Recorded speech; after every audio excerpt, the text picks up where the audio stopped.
quitte la boue, qui vous quitte la boue, qui vous quitte la boue, qui vous quitte la boue, qui vous quitte la boue.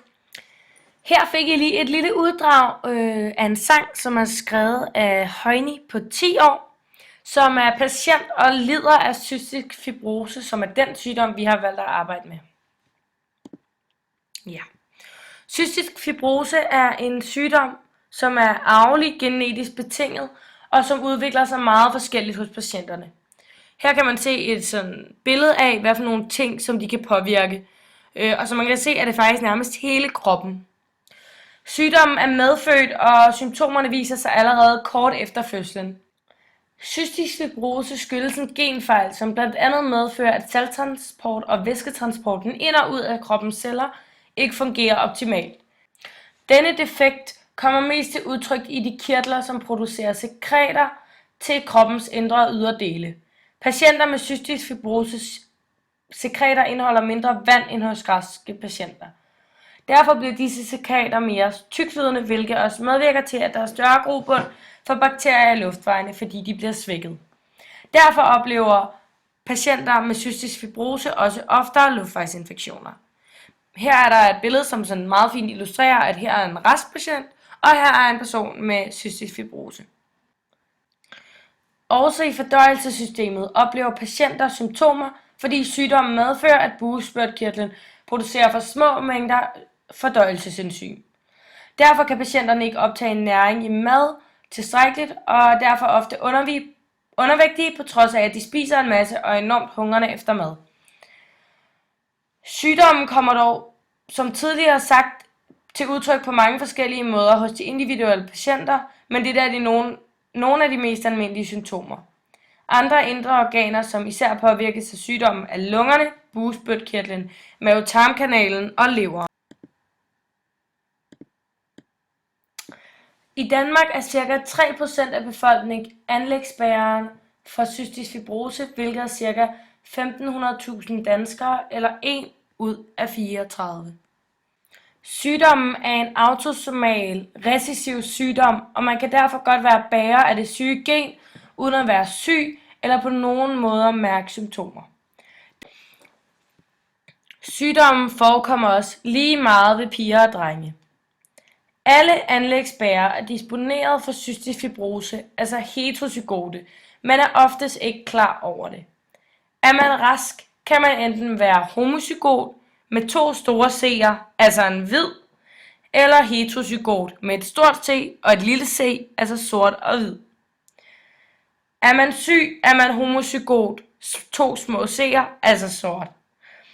Det er kun hvis begge forældre er anlægsbærere, at der er risiko for at få et barn med cystisk fibrose. I så fald vil der være 25% sikkerhed for, at de vil få et rask barn, som har 2 store C'er, altså hvid. 50% sikkerhed for, at de vil få 2 børn, som er anlægsbærere, altså et stort C og et lille c, og sort og hvid. Og 25% chance for, at de vil få 2 små C'er, som er helt sort, og altså syg. Der fødes hvert år ca. 12-15 børn med sygdommen, og der er i Danmark ca. 500 cystisk fibrose patienter i år 2015.